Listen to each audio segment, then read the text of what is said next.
Hi everyone, నేను మీ history faculty Shravan Kumar. Welcome to BC study circles. మనకు శాతవాహన కాలంలో బృహత్ కథని గుణాఢ్యుడు రచించడం జరిగింది. ఈ గుణాఢ్యుడు బృహత్ కథని మహారాష్ట్ర పైశాచిక భాషలో రచించడం జరిగింది. ఈ గుణాఢ్యుడు దీనిని మొత్తం 7 సంపుటాల్లో రాయడం జరిగింది.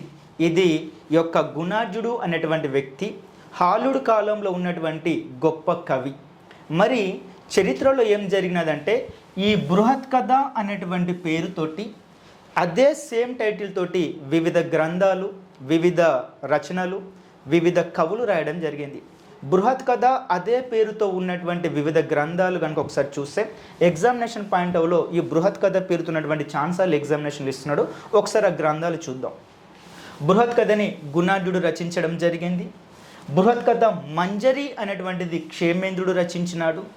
బృహత్ కోశ అనేటువంటిది హరిసేనుడు రచించాడు. బృహత్ కథ సంహిత అనేటువంటిది వరాహి మిహిరుడు రచించినాడు. ఇతడు గుప్తుల కాలానికి చెందినటువంటి వ్యక్తి. అదేవిధంగా కథత్సరి సాగరం, దీనికి మూలం ఏంటంటే ఈ బృహత్ కథనే. దీనిని సోమదేవ సూరి రచించడం జరిగింది.